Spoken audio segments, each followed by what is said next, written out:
여러분의 오후를 확 뒤집겠습니다. 혼란의 시대. 분노하는 국민의 대변자 정봉주입니다. 국정농단 사건의 마지막 퍼즐인 우병우 전 수석이 오늘 검찰에 출석했습니다. 그간 우 전 수석 수사와 관련해 제19 감싸기 논란이 있었던 검찰. 이번에야말로 확 달라진 모습을 보여줄 수 있을까요? 수많은 국민들을 분노하게 만든 박근혜 최순실 게이트. 이 게이트의 뿌리에는 최태민 일가가 있었는데요. 잠시 후 최태민 씨 의붓 손자이자 최순실 씨의 의붓 조카인 조영래 씨를 모시고 지난 40년간 이어진 박 전 대통령과 최 씨 일가의 관계에 대해 집중적으로 살펴보도록 하겠습니다. 4월 6일 목요일 정봉주 품격시대 시작하겠습니다.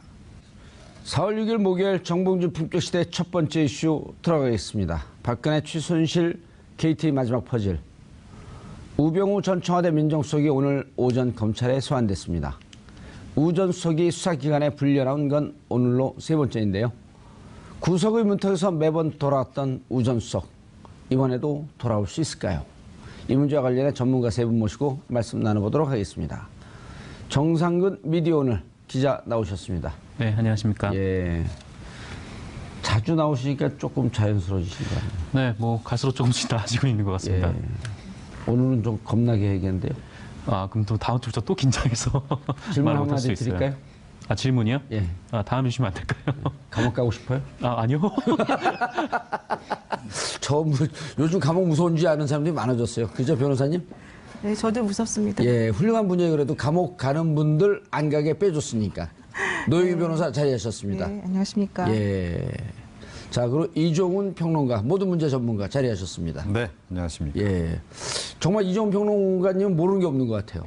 제가요? 예, 제가 보는 평론가 중에 한 16번째로 훌륭한 것 같아요. 아, 17번째 아니고? 아니, 위에 15명 아무도 없어요. 자, 우병우 수석. 네. 어떻게 됐어요? 오늘 검찰에 출석을 했죠. 레이저 쐈어요, 안 쐈어요? 그동안 뭐 레이저 논란이 좀 있었는데 예. 오늘은 평소와는 좀 다른 모습이더라고요. 그래서 예. 들어올 때 뭐 좀 뭐랄까 이런 표현이 좀 적절한지 모르겠지만 눈을 약간 좀 내리까는 듯한 예. 좀 그런 표정이었고 그 전에 검찰이 그러지 않았을까? 눈 깔아. 뭐 검찰에서 뭐 그랬는지는 잘 모르겠는데 예. 정말 여러 가지 장면이 있지 않았습니까? 그 예. 검찰에 들어올 때 뭐 기자한테 뭐 째려봐서 그러니까 예. 일종의 레이저라고 불리기도 했고 아하. 또 검찰 조사 과정에서는 또 사진이 찍혔죠. 그렇죠. 팔짱 팔짱을 사진. 끼고 있는 사진이 찍혀서 와 정말 저렇게 수사를 받는 피의자가 대체 피의자라고 하기엔 좀 그렇지만 역대 최악의 검찰 굴욕 사진이었죠. 그렇죠. 예. 그 이후로 정말 검찰 창문마다 다 가리기도 했었는데 예. 또 그게 이제 우병우 때부터 비롯됐습니다. 근데 오늘은 좀 달랐어요. 그러니까 뭐 차분하게 대답을 했고 뭐 예. 이렇게 노려보거나 하는 경우도 없었고요. 아하. 네. 예. 노영희 변호사님, 네. 좀 태도가 바뀐 것 같은데 보통 이제 그 법조계 인사들이 보기에 이게 위기에 처해서 연기하는 건지 진짜 심경이 변한 건지. 근데 진짜 심경이 변할 가능성은 잘 없지 않나요? 아니, 그러니까 그분은 심경이 변했다기보다는 예. 이번엔 상황이 조금 변했다라고 느끼는 것 같아요. 그 제가 좀 들은 얘기인데 예. 나 정말 가기 싫다 이런 말을 했다는 거예요. 아하. 가기 싫다 그러면 뭐 조사를 받으러 가기 싫다는 얘기냐 이렇게 예. 물어보니까 아니 나는 거기 가기 싫다. 그러니까 구치소 가기 싫다 이런 얘기를 예. 한 걸 보면 구속될 수도 있다라고 하는 불안감을 조금 가지고 있는 것으로 지금 보이고 예. 또 나 혼자 절대 혼자 가지 않겠다. 같이 가자 이런 얘기도 막 했다고 해요. 예. 그러니까 그 얘기는 이제 우병우 전 수석의 혐의와 관련해서 뭐 검찰 고위 관계자들 다 연루되어 있으니까 너희들이 나를 정말로 그런데 보낸다면 나도 가만히 있지 않겠다. 뭐 이런 얘기를 들리거든요. 예. 사실은 이제 그런 얘기들을 이번에만 한 게 아니고 지난번에 검찰 그 특수본 일기 수사할 때도 많이 했었어요. 그분이. 그런데 이번에는 아마도 지금 세 번째예요. 이 특수본 일기 때 받았고 특검 때 받았고. 특검 때는 그런 얘기를 안 했나요? 특검 때는 사실은 검찰 관계자를 조사를 못했고요. 특검에서 검찰 특수본 일기에서는 검찰 관계자들을 다 조사를 했습니다. 예. 했는데 그때 윤곽근 고검장이 이제 조사를 마무리를 못하고 그냥 넘기지 않았습니까? 그렇죠. 그러면서 그때 묻혔어요. 묻히면서 뭐라고 했냐면 수사 다 했는데 그거에 관련된 내용들은 조금 있으면 밝혀질 것이다라는 말을 했어요. 의미심장하게. 누가요? 윤곽근 팀장님이 그 고검장이. 당시에. 예. 예. 그래서 아마 그거가 관련돼 있는 자료들을 지금 그 검찰에서 가지고 있는 걸로 알고 있거든요. 특수본 2기에서. 예. 그렇게 되면 그분들하고 관계되는 것들이 이제 이번에 많이 나올 가능성이 있는데 아마도 우병우 전 수석은 당신들 그런 식으로 그 나에 관련된 여러 가지 것들을 얘기를 한다면 날 넣으면 나도 내가 알고 있는 것들을 그냥 이렇게 다 얘기해서 같이 그냥 하자. 같이 묶이시면 되겠다. 네, 뭐 그런 아하. 식으로 이제 말을 하고 있는 것으로 지금 보여요. 예. 근데 그동안에 특검에서는 아예 그런 검찰 관계자들조차도 조사를 못 했었거든요. 근데 이번에는 그런 조사한 거 플러스 이번에 46명, 50명 조사했다고 하지 않습니까? 그렇죠. 그러니까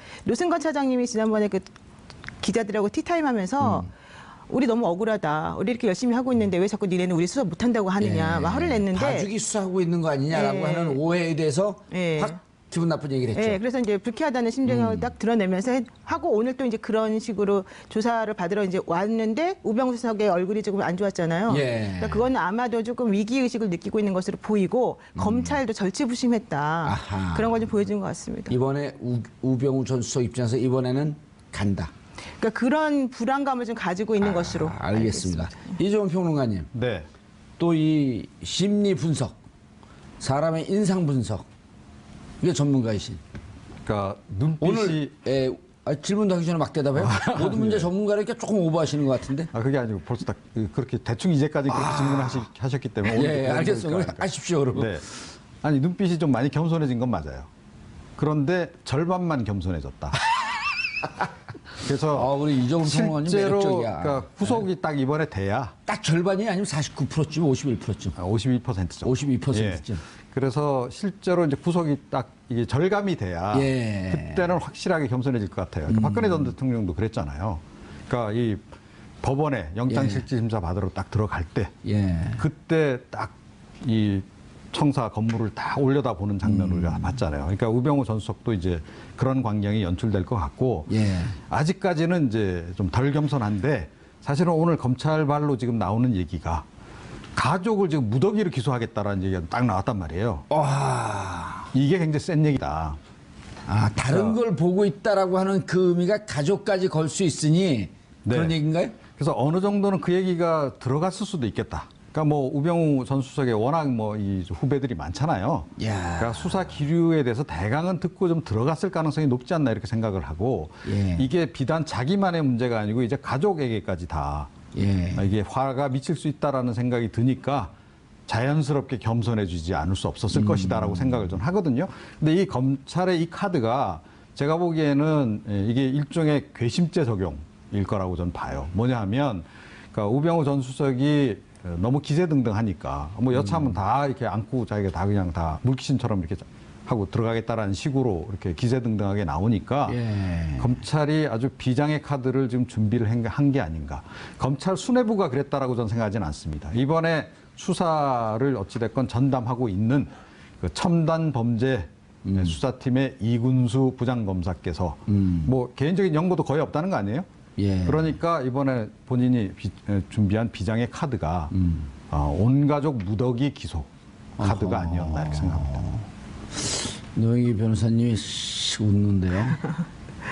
웃는데요. 아닌가요? 탈세 관련된 쪽으로 지금 얘기가 되고 있죠. 예. 탈세 의혹 관련돼서. 왜냐하면 정강 기업을 하고 있기 때문에 기업하는 분들 지난번에 박채윤 씨인가요? 네, 박지윤 씨. 예, 그 어느 병원 원장이죠? 그 이름 기억이 전찬 김영재 원장의 김영재 의원의 박채윤 부인을 그때 당시 배임 횡령으로 하려고 털었는데 그때 녹취록이 나왔던 거 아니에요? 네. 예, 그래서 회사하는 분들은 배임 횡령이라고 하는 것은 늘 노출되고 사는 거니까. 그렇죠. 예. 배임 횡령, 뭐 탈세 이거는 뭐 예. 늘 상존하는 위험성이죠. 그렇죠. 기업하는 사람도 거기서 빠져나올 수 없는 건데 그래갖고 가족을 걸게 되면 뜨끔해지는 거죠. 그렇죠. 부부 일가, 뭐 장모, 뭐 아하. 하는 그 회사에 관련된 모든 것들을 다 같이 보겠다 이런 얘기가 좀 있으니까 예. 아무래도 상당히 좀 부담스러울 것 같습니다. 예를 들었고 아들이 정강 소속의 차를 아무 직원도 아닌데 타고 다녔다. 근데 막 이런 사실 것까지 가면 그건 좀 너무 구차하지 않습니까? 예. 근데 이제 사실 가족회사 같은 걸 운영하는 경우에는 예. 그런 개인적인 유용을 조금 하긴 하는데 이제 이번에 검찰에서 보고자 하는 거는 그런 가족회사와 관련된 개인 비리 뭐 우리가 알고 있는 그런 예. 것들에 대한 치중보다는 사실은 이제 그 뭐 문체부 인사니 뭐 공정위 인사니 이렇게 부당하게 그렇죠. 감찰하고 인사에 부당 개입한 혐의들 이런 것들을 중점적으로 보고 또 만약에 그런 것들에 대해서 제대로 이게 터치가 안 된다면 이제 그 정강이라고 하는 회사와 나머지 그 기흥 CC 관련된 부분들까지도 예. 전부 다 보겠다 이런 의지를 지금 보이고 있는 거죠. 지금 받고 있는 혐의는 직권남용이 주 혐의고 직권남용 중에서도 세월호 수사 방해. 네. 그거는 그 박영수 특검도 이건 빠져나갈 수가 없다. 그렇죠. 그때 윤대진 지금 현재 이제 2차장 검사인데 예. 당시에 그 광주에서 그 형사 2부장에 있었었거든요. 형사 2부장. 지금 광주 2차장이죠. 아, 부산지검 2차장. 네, 부산 2차장. 예. 근데 예. 그분이 이제 당시에 그 세월호 관련해서 해경에서 예. 너무 제대로 이제 수사를 못하고 인명 구조 못하니까 관련자를 과실치사 혐의로 입건하려고 이제 해서 수사를 하려고 했더니 예. 그러면서 이제 그 서버 압수수색 같은 것들을 이제 하려고 했더니 예. 우병우 전 수석이 그걸 못하게 막으면서 그렇죠. 외압을 많이 행사했었잖아요. 그래서 그 부분 하고 그다음에 이제 변찬우 변호사가 있습니다. 18기. 변찬우. 네, 변찬우 예. 변호사가 그 세월호 관련해서 여러 가지 것들을 다 총괄 지휘했던 분인데 광주지검장이었었죠. 네, 당시에. 예. 그래서 그분이 이제 사실은 우병우 전 수석하고 악연이 많아서 이제 옷을 벗으셨는데 그분까지 이번에 다 조사를 이미 마쳤거든요. 예. 그래서 아마 관련돼 있는 세월호 수사와 관련된 여러 가지 것들은 제가 보기엔 구체적으로 많이 지금 소명이 돼 있는 것 같고요. 이제 그런 거 말고도 그 문체부 인사에 대해서 이제 감사를 지시했더니 제대로 감시하지 않았다. 안 왔으니까 특별 감찰반을 동원해갖고 네, 뭐 협박하고. 신발을 벗고 양말을 벗고 왜 획기적을 자꾸. 예, 뭐 뒤돌아서라 그러고 우리는 죄가 없어도 만들어내는 것이다 뭐 이런 얘기까지 하면서 이제 협박하고 또 회유를 해서 핸드폰을 자진 임의 제출하는 임의 제출. 형식으로 핸드폰을 이제 뺏어서 그걸 복구해서 뭐 누구하고 어떤 식으로 관계를 맺었던 것에 대해서 내가 확인했으니 당신은 내 말을 듣든지 뭐 아니면 어떻게든지 이런 식으로 협박했다는 내용까지 다 나와 있거든요. 그래서 그런 것들 과 관련된 인사부장 개입이 되게 많아요. 뭐 문체부만 있는 게 아니고 공정위도 있고 여러 개가 있어서 그런 부분들과 관련된 이제 권한 남용 행사했던 직권남용 것들, 이런 직권남용. 것도, 예. 그리고 이제 직무유기 같은 것들, 뭐 미래나 K스포츠 재단에서 알면서도 이제 그냥 봐주고 넘어간 것들. 직무유기는 입증하기 좀 어렵죠. 어렵죠. 사실 예. 직무유기는 어떤 게 필요하냐면 적극적인 직무 포기 의사가 필요해요. 아하. 그러니까 단순히 그냥 일을 못하는 무능 정도에 그치는 게 아니고 예. 적극적으로 나는 이걸 안 하겠다라고 하는 포기 의사가 명시적으로 나와야지 인정이 되는 죄예요. 그런 경우 거의 적용이 힘들다고 그렇죠. 봐야겠네, 이거는. 거의 적용이 예. 어렵죠. 그러니까 그런 걸 잘 아니까 이제 자꾸 본인은 무능했다는 쪽으로 지금 연막전을 피고 있는 거죠. 그리고 뭐 그런 거랑 횡령 배임이랑 예. 또 이제 뭐 국회 증언 감정법 위반 혐의 이런 것도 예. 있습니다. 저는 이번에 공갈 협박죄까지 포함시켜야 된다고 생각해요. 그러니까 조금 전에 잠깐 얘기했다시피 특별감찰반을 동원해서 공무원들 불러다가 그 조사할 수 없는 내용까지 막 조사하고 압수수색까지 벌이고 양말 벗어 옷 벗어 아니 무슨 저기 예전에 그 남영동 대공무실도 아니고 예. 어떻게 뭐 양말 벗어라 옷 벗어라 이렇게 다 벗겨놓고 그냥 취조하고 이런 식으로 하냐는 거죠. 아니 민정수석실에서 그런 일을 할 수 있는 곳이 아니지 않습니까? 기본 기능 자체가. 예. 그런데 우병우 전 민정수석이 한 걸 보면 그러니까 거의 지금 청와대 안에다가 미니 중앙정보부를 만들어 놓은 거예요. 그리고 거기 일종의 대공분실처럼 만들어 놓고 사람들 불러다가 이런 식으로 말도 안 되는 예. 취조를 하고 이거는 확실하게 공갈 협박죄까지 포함시켜야 전 된다. 그런 측면에서 이렇게 좀 생각을 하고 그러니까 더욱이 또 여러 가지 지금 뭐 직권남용과 관련해서는 예. 제가 보기에는 이번 이 특수본에서도 못 밝힌 게 결국 최순실하고의 관계라고 저는 생각하는데요. 그렇죠. 모른다 그러잖아요. 최순실하고 최순실 모른다고. 관계를 사실은 밝혀야 됩니다. 그러니까 예. 그렇지 않고서는 아무리 민정수석이라 하더라도 이렇게까지 적극적으로 나설 이유는 없다는 거죠. 그냥 통상적인 공무원들의 그 행보로 볼 때. 예. 그래서 뭔가 있다. 끈끈한 뭔가 있다. 그래서 제가 보기에는 그건 자백 이외에는 뭐가 없잖아요. 그러니까 사진 그게 좀 찍은 아쉬워요. 그래서 예. 그 부분을 이 특수본, 2기 특수본이 반드시 좀 밝혀주기를 바랬는데 아직 못 밝히는 것 같은데 밝혀내서 사실은 이 우병우 전 수석 같은 경우에는 거의 최순실에 버금가는 정도의 공범 수준이라고 저는 보거든요. 그렇게까지 사실은 이걸 봐야 되는데 거기까지 못 가는 게 좀 굉장히 개인적으로 예. 아쉽습니다. 특검에서 이제 에피소드 이건 정말 아니 근데 에피소드예요. 그 에피소드 넘어가기 전에 예. 노 변호사님 예. 법적으로 공갈이라고 하면 공갈로 취득되는 경제적 이득이 있을 때 공갈이라 그러지 않나요? 이제 공갈은 행위니까 예. 내가 그 사람에게 어떤 위협 같은 걸 가해가지고 그 사람이 또 무슨 이득 취한 계산상 일이 있어야 이득을 되잖아요. 계산상으로 이제 뭔가 의무 없이 이렇게 뭔가 지불하게 하는 것을 말하는 건데 그거는 이제 신체적인 유형력의 행사와 같이 연관되어 있는 부분이 좀 있어서 공무원이 뭐 이런 식으로 하는 거는 공갈 협박은 사실은 조금 되게 어렵죠. 그렇죠. 예, 일반적으로 우리가 뭐 술 먹다 너 지금 공갈 협박이야 이런 개념하고는 예, 법적 그런 개념이 조금 거랑은 다르죠. 틀리잖아요. 예, 예. 예. 에피소드요? 예. 잊어버렸는데 에피소드 아니, 에피소드 그거 말씀드릴게요. 머리가 치킨입니까? 왜 그러세요? 아니 에피소드가 뭐가 있었냐면 아까 지금 최순실 씨하고 관계를 못 밝혀냈다 그랬었잖아요. 그거가 관련된 건데 어떤 사람이 특검에다가 사진 하나를 보냈어요. 어허. 그 사진이 뭐였냐면 홀인원 기념 패를 이렇게 찍으면서 밑에 이렇게 누구 같이 쳤다 이렇게 동반자 나오지 않습니까? 예. 거기에 최순실, 김장자, 우병우 이런 식으로 이렇게 이름이 다 적혀 있으면서 홀인원 언제 몇 월 며칠 몇 시에 기흥시 씨에서 했다. 어허. 이런 식의 사진을 보낸 거예요.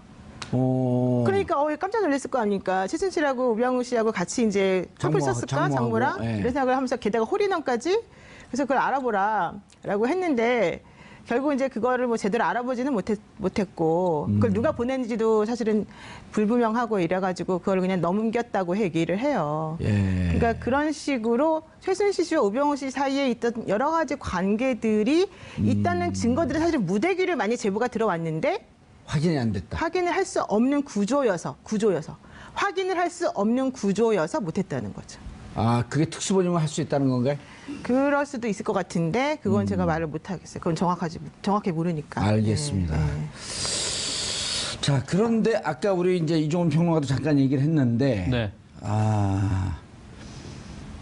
특수본이 검찰에서 이제 별도로 보고 있는 게 있다라고 언론 보도가 좀 나왔어요. 네, 그랬죠. 예, 그런데 이게 특수본이 새롭게 들여다보고 있는 것은 세월호 관련 사안이나 특검이 조사했던 사안이 아니다. 네. 이거 뭘까요? 왜 이렇게 자락을 깔죠? 그러게요. 이게 보통 이렇게 원래 검찰에 이렇게 먼저 이렇게 흘리는 경우가 있나라는 좀 의심이 좀 들긴 예. 했는데, 근데 정작 이제 검찰 특수본에서는 뭐 소환 조사를 앞두고 있는데 이런 얘기를 혐의 흘렸거든요. 사실을 말할 수는 없다. 아, 있긴 있다는 거예요? 네, 혐의 사실은 말할 수 없는데 새로운 혐의가 있다라는 식으로 얘기를 했다는 거예요. 그래서 오. 네. 그래서 그게 이제 어떤 혐의인지는 아직 뭐 특수본에서 정확히 얘기를 안 해서 그건 잘 모르겠는데. 아까 이종훈 평론가가 얘기했던 가족을 같이 엮겠다 이런 건 아닌가요? 뭐 그런 걸 수도 있고 아니면 뭐 어떤 혐의인지는 아직 지금 잘 확인이 안 되는 상태입니다. 해외 계좌에서 돈 들어온 거 그건가요?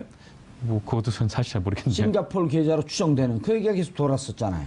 네, 뭐 돌기는 했는데 막 확인되지는 않은 얘기라. 네. 탈세 혐의의 가능성이 크다고 얘기는 돌고 있죠. 네. 아, 탈세 혐의. 예. 그런데 지금 이제 일각에서 나오는 것은 그러니까 여러 가지 지금 얘기가 나오는데 이번에 이제 가족 무더기 이제 기소와 관련해서 이제 나온 얘기가 뭐냐면 그러니까 정강 쪽으로 좀 이렇게 출처가 의심되는 돈이 들어왔다는 거죠. 그렇죠. 그게 그런데- 이제 민정비서관으로 들어가기 전입니다. 그게. 아니, 된 다음에 민정비서관이 된 다음에. 그러니까 예. 투자 자문업체로부터 돈이 그 M사와 관련된 거. 예. 수억 대가 들어왔는데 이게 일종의 뭐 그러니까 리베이트 아니겠느냐. 리베이트라고 하는 의혹도 있고 아니면 네. 그 수입료 누락된 수입료 예전에 예. 그런 거일 근데 수도 이제 있고. 수입료인지 예. 이게 뭔가 이렇게 권력을 활용한 정보를 제공해 주고 받은 사실상의 뭐 좋게 말하면 리베이트고 나쁘게 얘기하면 뇌물일 수도 있는 그런 예. 부분도 좀 있는 거죠. 그것도 이제 이번에 아마 그 기소하게 되면 포함을 시킬 것 같아요. 그게 이제 지금. 3억 원 정도를 네. 얘기하는 건데 예. 그게 아마 본인이 이제 한번 변호사로서 선임을 냈다가 중간에 그만둔 사건이 하나가 있어요. 예. 그러면 이제 더 이상 뭐 일을 하지 말아야 되는데 그 다음에 그 사건이 되게 잘 됐어요. 어허. 그리고 난 다음에 또 돈이 뒤로 들어왔다는 거예요. 이 사람이 그만뒀는데 왜 돈이 들어오지? 이러면서 이제 살펴본 부분이 있는 거죠. 그 부분도 있고 뭐 여러 가지가 있는 거죠. 그리고 그 돈을 가지고 나중에 이제 걸릴 걸 대비해서 다른 식으로 뭐 그림을 산다든가 뭘 한다든가 뭐 이제 이런 식으로 유용해서 문제가 좀 있지 않나라는 걸 보는 것도 있고. 빠져나가기가 좀 힘들겠는데요, 그러면? 그렇죠. 그렇습니다. 게다가 지금 이제 국세청이 올 초부터 동시로 조사를 지금 벌였거든요. 바로 예. 이런 부분들. 그러니까 탈세와 관련한 부분들을 집중적으로 지금 이제 조사를 계속 했는데 이번에 그 특수본 수사 결과에 일부가 포함이 되는 것 같고요. 예. 포함 안 된 부분도 지금 계속 또 뭐 추적 중이라는 얘기가 있어요. 그래서 추가로 그러니까 정강 관련해서 뭔가 이게 조세 포탈 내지는 횡령 뭐 이런 것들이 좀 더 드러날 가능성이 좀 없잖아 있는 그런 상황이 아닌가. 그래서 검찰 쪽에서 그 부분을 아직까지 확정이 안 됐기 때문에 명쾌하게 좀 얘기를 못하는 거일 수도 있다 이런 생각도 좀 들긴 해요. 예, 노 변호사님 어떻게 보시나요? 그럼 이번에 들어가고 이미 워낙 수사가 많이 됐기 때문에 우병우 수석한테는 박근혜 전 대통령도 검찰 조사받을 때 부인하는 거에 대해서 캐묻지 않았잖아요. 워낙 근거와 증언과 증거가 많았기 때문에. 그렇죠. 이번에 우병우 전 수석도 부인하면 부인하는 대로 그렇죠. 오히려 앞으로 어떻게 되는 거에 대해서 서로 이 수싸움을 하면서 조사가 진행되지 않을까. 어떻게 보세요? 제가 보기에는 일종의 딜이 이루어지고 있을 가능성이 좀 있다. 일종의 타협이 이루어질 가능성이 좀 있다. 좀 싸게 들어가자. 예, 그렇죠. 정말 전문 용어가 예, 싸게 싸게 들어가죠. 들어가자. 예. 그러니까 이제 5월 9일 핵심적인 정보 유치되면 무거워진다, 세진다. 이거. 예, 그러니까 기소를 하는 범위 자체를 조금 조절을 해줄 가능성이 조금 있어 보이는데 그거를 그렇다고 해서 개인 비리적으로만 계속해서 영장을 청구할 수는 없으니까 이제 너가 정말로 문제가 있다라고 지금 밝혀지고 있는 세월호. 그런 부분들과 관련해서는 인정을 하되 뭐 나머지는 우리가 좀 건드리지 않겠다라든가 이런 식으로 좀 정리해줄 가능성이 있는 거죠. 그러니까 두 양측이 검찰 특수본과 우병우가 확전 금지 협약을 맺고 있다. 그럴 수도 있죠. 명분 쌓기라던가 나중에 검찰의 미래까지도 우리가 좀 생각해 봐야 되지 않겠냐라는 의미에서 뭔가를 조금 정리할 가능성은 있는 거죠. 당신 의협심이 많잖아. 네, 이건 제가 내 보기에는- 목숨 하나 불세워서 검찰을 살려야지. 네, 그러니까 일종의 이제 플리바게인을 하는 거죠. 예, 그런데 우리나라에서는 없습니다. 법적으로. 예, 법적으로는 없지만 이제 실제로 예. 이제 그런 식으로 전개될 가능성이 높은데, 그러니까 지금 특수본의 그 수사 라인일 가능성보다는 예. 오히려 검찰 수뇌부하고 그런 거래가 이루어질 가능성이 높다라고 저는 생각을 해요. 검찰 수뇌부라고 누구라고 찍지 않았기 때문에 누구라고 찍었으면 바로 명예훼손으로 걸릴 위험성이 바로 그거죠. 있는데. 그래서 이제 조심해야 됩니다. 그런데 검찰 수뇌부가 뭐 아시다시피 이미 뭐 우병우 라인이다 뭐 그런 얘기 좀 잘 알려져 있고, 그래서 이번에 우병우 전 수석이 그런 이제 협박도 가능한 것이고, 그러니까 여차하면 다 내가 물고 그냥 들어가겠다라는 식의 그런 식의 협박이 가능한 것도 검찰 수뇌부가 관련이 돼 있기 때문에 그런 거 아니겠습니까? 결국 또 수천 통 뭐 전화 통화한 기록 뭐 또 발견된 것도 있고, 그래서 검찰 수뇌부하고 우병우 전 수석 간에 그런 딜을 할 가능성이 높고, 우병우 전 수석은 그러니까 박근혜 전 대통령보다는 훨씬 법리를 잘 안다. 예. 그리고 굉장히 실리적으로 움직이는 사람이어서 더욱더 가능성이 높다. 이렇게 생각합니다. 아까 노영희 변호사님 재미있는 무서운 얘기를 했는데 그냥 슬쩍 저희가 넘어갔는데 나 가기 싫다. 그랬단 말이에요. 그 뒤에 함의는 나 보내면 너희들은 멀쩡할 줄 아느냐 라고 하는 게 행간에 딱 숨어 있었단 말이에요. 글이. 그렇죠. 그런데 검찰 입장에서는 우병우가 야 당신도 있잖아. 그 자리 내가 만들어준 거 아니야? 한번 해봐. 그럼 어떨까요? 내가 그랬어요. 내가 우병우야. 그거 해봐. 내 죽고 네 죽자. 되게 곤란하네요, 상당히. 예. 그러면 아니 검찰이 정말 쪼를까 아니면 왜 이래?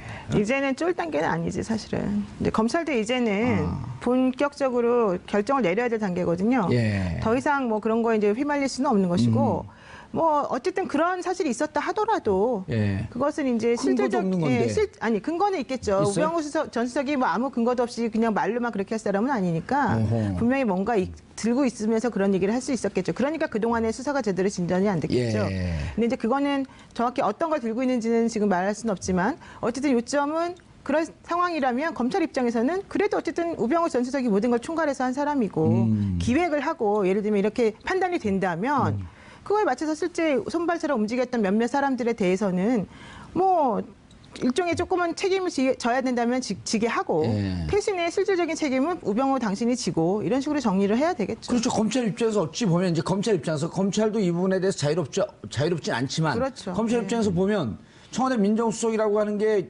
1인지와 만인지상인데 그렇죠. 절대적인 5개 사정기관을 장악하고 있는 데인데 그쪽에서 명령을 해요. 이거 수사해라. 하명 사건 원래 보게 되면 어찌 보면 직권 남용이거든요. 검찰총장을 통해서 내려와야 되는데 네.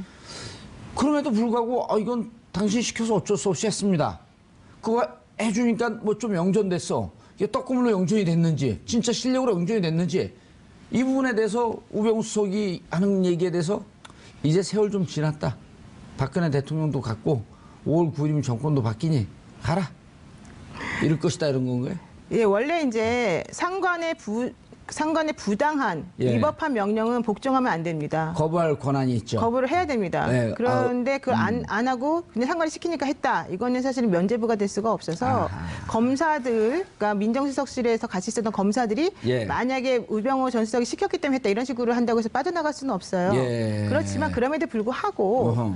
우병우 전 수석이 이런 식으로 해가지고 한번 알아보라고 해서 예. 알아보는 그 과정 중에 조금의 불미스러운 일이 있을 수 있었다. 내지는 우리가 약간 좀 지나치게 했었다. 이런 부분은 인정하고 들어갈 수밖에 없는 거죠. 예. 그렇다고 근데 해서 그 검사를 그렇죠. 처벌할 수는 없는 상황. 그렇다고 해서 그 검사가 모든 걸 책임지는 건 아니니까 그 검사를 뭐 처벌할 수 있을지 없이는 들여다봐야 알겠지만 예. 그거 가지고는 사실은 그렇게 큰 협박이 될까? 그건 제가 아니라는 생각인 거죠. 이종훈 평론가님, 이쯤 되면 네. 우병우 전 수석은 좀 쓸쓸하겠는데요? 아, 그렇죠. 예. 그래도 제가 조금 전에 말씀드렸듯이 아직 절반은 살아있다는 거예요. 그러니까 뭔가 좀 자신감이 있는 것 같고 어허. 약간은 그런데 그러니까 이석수 특별감찰관이 그러니까 미래재단, K스포츠재단 막 이렇게 수사하고 그랬을 때 조사하고 그랬을 때 그때 우병우 민정수석이 전화 걸었다는 거 아닙니까? 예. 그때 한 말이 전 딱 떠올라요. 뭐라고? 형 앞으로 나 안 볼라 그래? 그 얘기했대요? 예. 저는 이렇게 했는데 형 미쳤어? 뭐 그렇게도 예. 나오긴 했는데 제가 미쳤다는 말은 안 그런 얘기 안 했어요? 예, 제가 본 형 왜 버전이 그래 조금 그랬어요? 더 예? 뭐라 그랬어요? 뭐라고? 너 아니에요. 예. 어차피 미쳤어는 아니에요. 오늘 그냥 묻어갈라 그러시네? 제가 조심하고 있습니다 요즘에. 왜요? 검찰에 걸렸어요? 전화도 여기저기서 오고 있고 조심해야 됩니다. 자, 어찌됐건 그래서 제가 예. 본 이제 버전은 이제 그게 가장 합리적으로 들려서 이제 형 나 안 보려고 그래? 예. 그런 식의 전화를 이번에 다 하지 않았을까요? 아. 검찰 수뇌부에 다 전화 걸어서 근데 이제 그걸 우리가 네. 취재가 안 됐고 노영희 변호사만 아는데 입을 다물고 있으니까 그러니까 답답하긴 하네요. 신발을 벗겨야 되겠습니다. 네. 아니 요즘도 전화는 열심히 하고 계시대요. 예, 우병우 수석이 네. 여기저기다가 살려고. 살려고 하는 건지 떠보려고 하는 건지 뭐 지시를 내리는 건지 잘 모르지만 하여튼 전화 전화는 열심히 하고 있다. 열심히 하고 있다. 자, 박근혜 대통령으로 좀 넘어가 봐야 될 것 같은데요. 네. 유영하 변호사가 이상한 일을 하고 있어요. 변호사 모집 광고를 냈죠. 예, 그랬죠. 예. 그 뭐 변호사단 내부에서도 지금 뭐 손발이 안 맞나느니 아니면 뭐 이런저런 얘기가 나오고 있는데 뭐 특히 뭐 손범규 변호사가 뭐 접견을 신청했다는 것도 자기한테 알리지 않았다라고 되게 뭐 불쾌감을 표하는 말도 했다고 해요. 유영하 변호사가 접견 신청한 거를 손범규 변호사가 공동 변호인이잖아요. 예, 몰랐다. 자기가 손범규가. 몰랐다. 네. 손범규 변호사는 검찰 조사받으러 갈 때 네. 검찰 조사에 성실히 임하겠다. 라고 하는 얘기도 나중에 언론에 나온 거 보면 그렇게 메시지가 나갈 줄 몰랐다. 네. 그때도 그랬단 말이에요. 근데 그 전에 삼성동에서 무슨 얘기가 나왔었냐면 내일 검찰 조사 앞두고 입장 발표가 있겠다 이랬단 말이에요. 네. 근데 입장 발표 없이 들어가면서 29자의 간단한 네. 검찰 조사에 충실히 임하겠다. 그럼 나중에 손범규 변호사가 뭐라 그런 거 아니에요, 그거 갖고?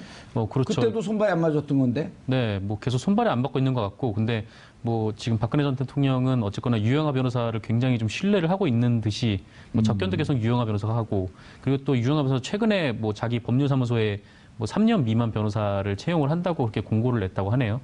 그래서 뭐 이게 뭐 뭐랄까 하여튼 집사 변호사라는 말이 있다고 하는데 예. 뭐 이것도 이 사실이 알려지면서 좀 단어가 떠올랐던 단어인데, 어허. 그러니까 일종의 뭐 그 박근혜 전 대통령이 구치소에 있지 않습니까? 예. 그러니까 이분이 면회를 할 수가 있잖아요. 뭐 9시부터 6시까지 면회를 하면은 그 방에서 나올 수가 있는 건데, 그 뭐 그렇게 이제 면회를 하면서 그 숨 쉴 수 있는 공간을 주고 뭐 잔심부름을 하기 위한 그런 변호사를 채용하는 거 아니냐. 예. 뭐 이런 보도들이 나오고 그러더라고요.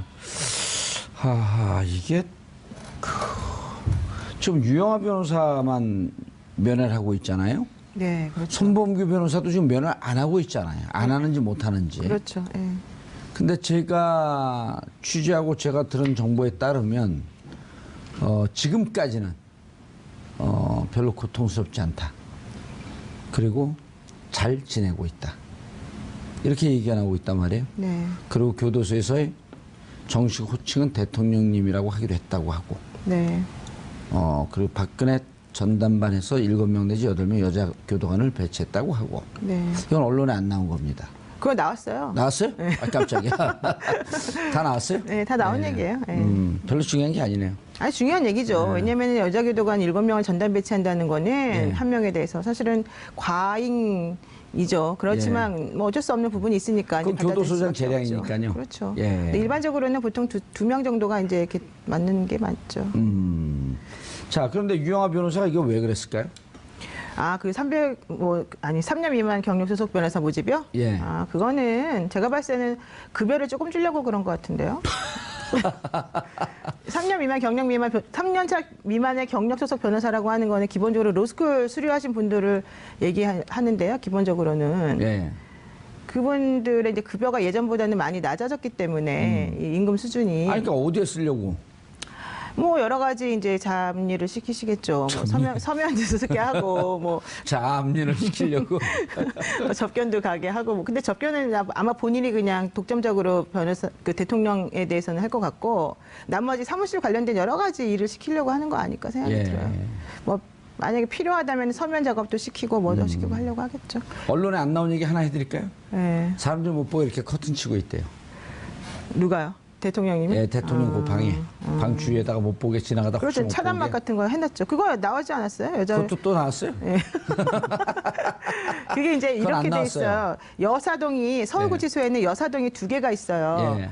1동하고 2동이 있는데 한 동에는 2층이고 한 동은 3층짜리예요. 예. 그리고 여자 수용자들을 접견할 수 있는 변호사 접견실이 3군데가 있어요. 예. 되게 좁아요.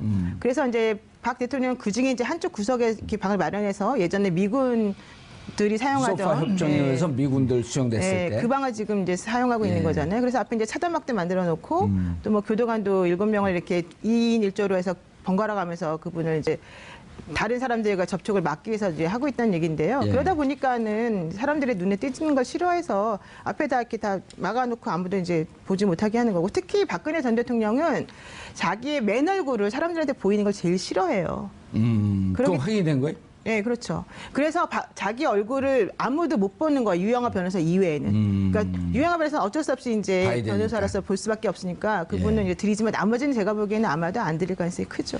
예. 이재원 평론가님, 네. 오늘 원래 저희가 이제 처음에도 얘기를 했는데 최순실 씨와 이제 이재용 부회장하고는 못 만납니다. 남사 여사가 나뉘어져 있으니까 접견 가다가 만날 일은 없는데 최순실 씨하고는 많은 변호사들이 그랬거든요. 공범관계, 핵심적 공범관계이기 때문에 원래 같이 수용해서는 안 된다. 네. 근데 이제 최순실 씨가 결국 남부구치소로 갔습니다. 예. 이건 기본적인 원칙이거든요. 그렇죠. 예. 그런데 그 밖에 이경재 변호사나 유영아 변호사를 통해서 끊임없이 서로 소통하고 있지는 않을까요? 그거는 뭐 이미 오래전부터 예. 계속 그렇게 소통을 좀 해온 것 같아요. 양쪽이 뭐 서로 이렇게 탄핵 심판 과정에서 이 대리인단의 전략을 봐도 그렇고 최순실 씨가 전략을 쓰는 것도 봐도 그렇고 그때 이미 굉장히 강경하게 대처하면서 뭐 다 모르쇠로 일관하고 뭐 그런 식이었잖아요. 예. 이런 것이 사실은 마치 누구 한 사람이 지휘하는 것처럼 이렇게 쫙 진행이 됐단 말이죠. 예. 그래서 그때부터 이미 소통을 계속 해왔을 것이다. 그리고 뭐 지금이라 그래서 그게 달라졌겠습니까? 변호인단 간에는 아마 계속 소통을 지금 하고 있는 것으로 예. 이렇게 봐야 되겠죠. 그게 합리적이죠. 예. 자, 블랙리스트 재판도 또 진행이 돼요. 이게 뭐 사건이 대한민국 국민이 전체가 다 변호사 수준으로 이 법률 지식과 재판 정보에 대해서 알아야 되니 이거 어떻게 살죠 우리처럼. 그러니까요. 우리나라 국민들이 정말 이번 사건을 계기로 해서 예, 변호사 필요 없는 세상이 예, 있어요. 변호사들이 정말 살 곳이 없어지고 있습니다. 점점. 예. 예. 지금 재판 어떻게 되고 있나요? 지금 김기춘, 조윤선. 블랙리스트 재판이 사실은 되게 중요한데 예. 그동안에 이제 계속 모르쇠로 일관을 해왔었는데 어제 뭐 나온 기사에 의하더라도 조윤선 전 장관 같은 경우에는 본인이 정무수석으로 그때 들어오면서 전임자로부터 브리핑을 받는데 처음에 웃고 있다가 나중에는 얼굴 표정이 굳어졌다는 얘기잖아요. 블랙리스트 관리 얘기를 듣고 특히 그것을 대통령이 직접 챙겼다 이런 얘기까지 들으면서 우리가 이런 것까지 해야 되냐 이런 얘기도 했었다는 거예요. 조윤선 장관이. 예, 예. 그러니까 근데 이제- 이제까지 왜 부인하고 그러니까 있었어요? 이제 그동안 부인했던 것을 이제 빼도 박도 못할 증거들이 그렇게 나와서 어허. 이제 아마 오늘 재판에서도 그런 것들을 들이대게 되면 좀 신경의 변화를 일으킬 수도 있다 이런 누가요? 조윤선 전 장관이. 어. 그리고 또 하나는 조윤선 지금 그 진술은 조윤선 장관이 했다는 게 아니에요? 한 게 아니죠. 다른 사람이 이제 어제 다른 사람이 한 거고. 조윤선 예, 장관이 듣고 예. 있으면서 전임 장관으로부터 인수인계 전임자로부터, 예. 전임자로부터 인수인계 받으면서 그 얘기를 듣고 얼굴이 굳어졌다. 얼굴이 처음에는 굳어졌다. 웃으면서 즐거운 마음으로 듣다가 이제 이렇게까지 해야 되느냐 이런 얘기를 했다는 그때 거고. 정무수석 인수인계 때 얘기를 하시는 거죠? 그렇게 됐고 그래서 이제 오늘 재판하게 되면 과연 이 사람이 견딜 수 있을까? 또 중요한 건 지금 조윤선 전 장관의 심리적 변화가 사실 매우 중요합니다. 예. 그분이 지금 구치소 생활을 잘 못 견뎌가지고 귤만 드시고 엄청나게 지금 말랐다는 거잖아요. 그리고 남편하고 하루 종일 그 접견실이 3개밖에 없는데 접견실을 아침부터 밤까지 계속 자기 혼자 독점적으로 사용하다시피 하고 있어요 지금. 그 변호인 접견은 그 시간 제한이 없으니까. 없죠. 그러니까 그러면서 남편하고 계속 이제 그런 소통을 하고 있는데 얼마나 답답하겠습니까? 그런 여러 가지 것들을 지금 보게 되면은 본인이 빠져나갈 방법이 점점 없다는 것을 이제 깨닫게 되는데 이런 결정적인 증거까지 법정에서 제출이 되게 되면 사실은 이제 결정을 해야죠 본인 스스로도 계속해서 일관되게 부인하는 식으로 갈 것이냐 아니면 정말로 뭐 김영재, 김상만 그런 병원 그 원장들처럼 그냥 죄송하다 그러고 읍소작전으로 갈 것이냐 사실 그럴 수밖에 없어요. 이미 조윤선 장관은 그쪽으로 좀 틀었다고 이렇게 보이지 않나요? 그렇게 될 수밖에 없죠. 얼마나 불안하고 강박 증세까지 보인다는데 사실 예. 그 안에서 잘 못 견디고 있는 게 사실이거든요. 안 갔다 와봤죠? 안 갔다 와봤잖아요. 저는 구치소는 안 가봤는데 예. 이제 거기 들어간 사람들이 의뢰인들이 많잖아요. 제 의뢰인들이. 무척 떨죠. 아니 근데 두 부류가 있더라고요. 되게 적응 잘하는 사람들도 있고 저 같은 사람들이 있고. 그리고 또 적응 못해서 조금 말린 사람도 있어요. 근데 예. 좀 지나고 나면 확실히 이제 얼굴들은 다 살이 좀 붙으셔서 세 번째 좋아지기도 부류가 하고. 있어요. 어떤 적응 못하면서 잘하는 척하는 사람들이 있어요. 아, 연기하는 사람들. 쪽팔리니까. 그뭐 가면 우울증 이런 건가요? 감염성 우울증이요? 아니 참는 거죠. 참아요? 무너지면 죽는다고 보고. 근데 이제 조윤선 장관 같은 경우는 정말 무너진 제가 거죠. 보기엔 무너지고 있어서 예. 좀 걱정스러운 부분이 사실 있어요. 기자들 통해서 이종훈 평론가님 네. 기자들 통해서 듣는 얘기는 정신 상태가 심각하게 무너졌다 이렇게 보도가 나오거나 혹은 정보가 이렇게 들어오고 있거든요. 아니, 그러니까 조윤선 전 장관은 지난번에 그 청문회 할 때 우리가 확인했잖아요. 예. 계속 이렇게 몰아세우면 예. 실토를 한다는 거죠. 예, 그래서 참 그 행복하게 말씀을 소위 하셨어요. 말하는 이른바 그 멘탈이 예. 그렇게까지 강한 인물이 캐릭터가 못 된다. 그래서 그런데도 지금 갇혀 있죠. 게다가 이분이 또 얼마나 외모에 신경을 많이 쓰시는 분입니까? 이 피부 관리 굉장히 신경을 많이 쓰시거든요. 조금 위험합니다. 박근혜 전 대통령 못지않게 예. 굉장히 그런 쪽에 신경을 많이 쓰는 걸로 알려져 있는 분인데 예. 그런 것도 못하지. 그 여성으로서 그런 스트레스가 엄청날 거예요 아마. 예. 그런 것 때문에 아마 더욱 더 지금 굉장히 좀 심리 상태가 불안정할 거다. 노영희 변호사님 네? 마지막 결정적 질문. 하지 마세요. 아니요 법률 질문. 아, 예, 왜냐하면 조윤선 두 부류가 지금 남아 있는 거예요. 김기춘 끝까지 모른다. 조윤선 장관 사실은 했습니다. 대통령 지시로 했습니다. 그리고 인정하고 잘못했습니다. 라고 했을 경우에 직권남용이란 말이에요 이게. 물론 기본적으로 특검에서 헌법 정신을 위배한 것이다라고 아주 높은 법률 철학적 얘기를 했지만 법은 싸잖아요 이게. 직권남용 5년 이하의 징역. 네, 되게 형량이 약하죠. 예, 10년 이하의 자격정지. 1,000만 원 이상의 벌금. 이하의 벌금. 이하의 벌금. 그게 싸단 말이에요, 이게. 그럼 인정하게 되면 조윤선 장관 같은 경우는 형이 집행유예 나올 가능성이 높은데. 나와야 되겠죠, 사실은. 근데 김기춘 실장 같은 경우는 부인한단 말이에요. 그럴 경우 집행유예로 못 나오지 않습니까? 이제 집행유예 해주는 조건이 예. 기본적으로 본인이 이제 뭐 정말 범죄 저질렀다면 인정하고. 범죄한 사실을 인정하고 진정하게 뉘우치고 이래야 되잖아요. 예. 개전의 정이 있는 게 또 예. 중요하고. 그런데 만약에 조윤선 전 장관 같은 경우에 죄송하다. 내가 나중에 알았는데 박근혜 전 대통령을 좀 보호해야 된다는 생각 때문에 그런 식으로 잘못된 말을 하게 되었다라는 식으로 지금 얘기가 나오게 되면 또 그럴 수 있죠. 근데 지금 국회에서의 그 증언 및 뭐 그 감청에 관한 법률인가 그거의 예. 위반이잖아요. 지금 예. 그분들이 다 위증했다는 아직 혐의로. 고발했는지 안 했는지, 그것도 네, 고발했네요. 고발했잖아요. 고소를 네, 그래서 그게 1년에서 10년 사이에 그 징역형을 선고하게끔 되어 있는 범죄거든요. 예. 근데 사실 이제 그걸 따지면 같이 한 사람에 대해서 여러 가지 범죄 혐의가 들어가 있는 거기 때문에 반드시 5년 이하만 들어가는 건 아니니까 세질 수는 있어요. 예. 그렇지만 그럼에도 하지만. 불구하고 집행유예는 가능하죠. 아니요, 김기춘. 김기춘 전 인정을 안할 김기춘 전 실장 같은 경우에 또 끝까지 인정 안 할지는 사실 잘 몰라요. 그분도 사실은 대통령이 시켰다라는 식의 말을 조금 했어요. 했죠. 예, 그래서 이분이 재판이 사실 지금 시작한 지가 오늘인가가 지금 첫 번째 날 아니겠습니까? 그러니까 앞으로 어떻게 전개될지는 모르고 그래, 그게 전제로 끝까지 부인했을 경우에. 끝까지 부인한다 그러면 사실 집행유예 해주기는 어려울 수도 있죠. 그랬으면 좋겠습니다. 예? 네. 김기춘, 조윤선, 박근혜. 지금 모든 국민들의 관심은 대선과 서울구치소 그리고 남부 교도소로 쏠려 있습니다. 정봉주의 품격 시대에서는 여러분의 소중한 의견을 받습니다. 샵 5400으로 주제 맞는 다양한 의견 문자로 보내주시면 저희가 반영해드리도록 하겠습니다. 100원의 정보 이용료가 부과됩니다.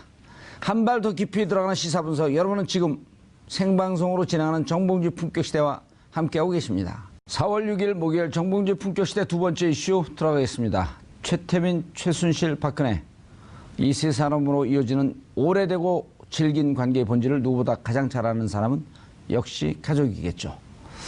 오늘 어렵게 모신 특별한 손님과 함께 박근혜 게이트의 뿌리를 추적해 보도록 하겠습니다.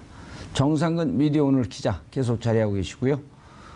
최태민 의붓 아들인 조순재 씨 장남이자 또 하나의 가족 저자인 조용래 씨 자리하셨습니다. 안녕하세요. 네, 안녕하십니까. 예, 자 우리 시청자 여러분들께서도 샵 5400으로 다양한 의견 보내주시기 바라겠습니다. 100원의 정보 이용료가 부과됩니다. 책을 내셨어요? 네, 그렇습니다. 예, 이렇게 한번 들어봐 주시죠. 또 하나의 가족, 네, 그렇습니다. 최태민, 임선희 그리고 박근혜. 우리 시청자분들이 다 익숙한 표현들이에요. 네, 그렇습니다. 예. 네, 다 아시는 이름이시죠. 예, 다 아는 이름이고. 저 책 보셨어요? 정상 기자님? 아니요, 아직 보지 못했습니다. 책 좀 보세요. 나온 지 얼마 안 되지 않았나요? 한 20일 됐습니다. 네. 그럼 20일 되면 바로 사보셔야죠. 네, 끝나고 바로 구입해서 사보도록 하겠습니다. 제가 하나 사드릴까요? 아니요. 김연아법에 걸릴까봐. 김영란법이요? 책이 얼마예요? 10,000원 조금 넘는 것 같아요. 안 걸리는데, 그럼? 네, 안 걸리네요. 네. 자, 책을 낸, 예를 들어, 이제 우리가 뭐 의붓아들 손자 뭐 이렇게 얘기했는데 네네. 일단 조용래 씨가 어떤 분인지 우리 시청자분들에게 좀 소개 좀 저는 해주시고. 조순재 녹취록을 남기신 조순재 씨의 장남이고요. 예, 조순재 씨는 또 누구죠?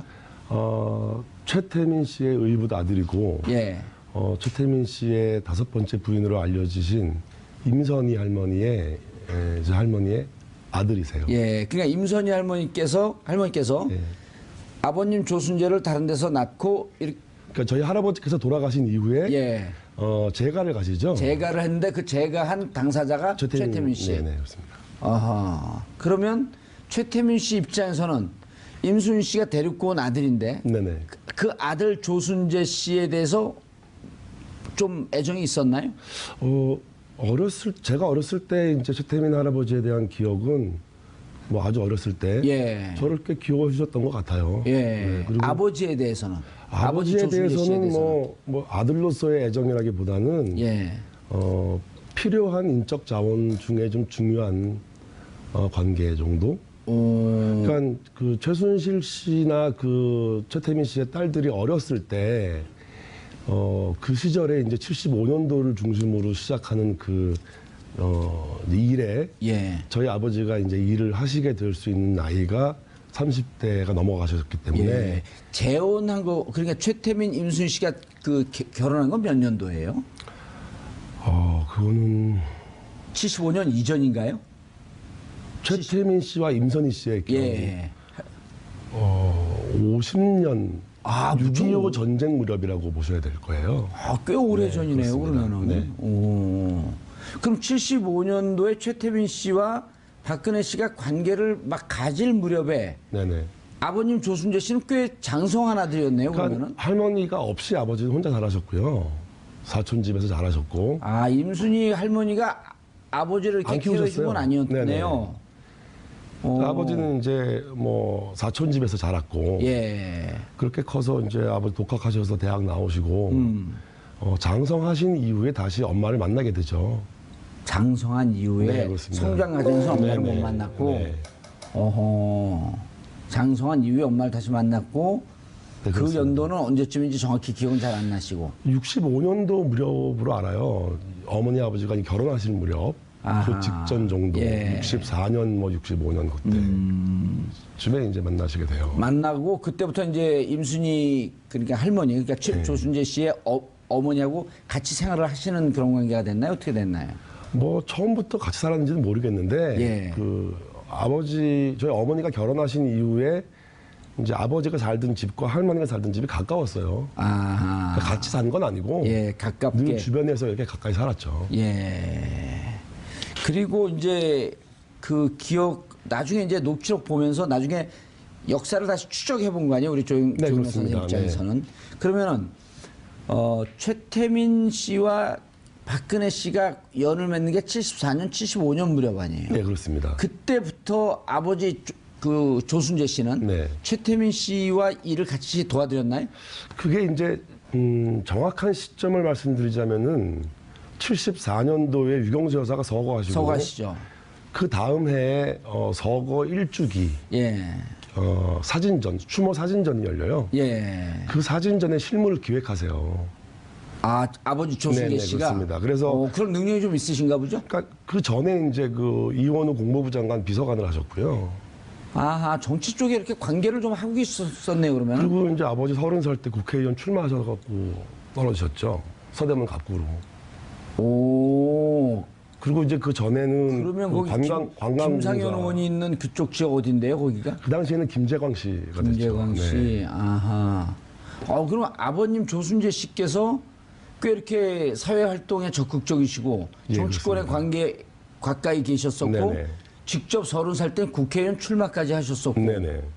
그럼 꽤 이렇게 기획력이나 활동성이 뛰어났던 분이시네요. 그러니까 이제 그런 면 때문에 저희 할머니의 적극적인 개입 요구에 의해서 아하. 아버지가 이제 그 추모 사진전을 처음 기획을 하세요. 75년도에. 네, 그렇습니다. 그래서 그 사진을 구하러 이제 외신들 보도 사진을 구하러 이제 미국도 가시고 사진을 많이 모으셔가지고 성황리에 잘 치러요. 예. 그거에 대한 평가가 좋았기 때문에 그 이후에 본격적으로 구국 선교단부터 시작하는 그 최태민 박근혜의 사업에 예.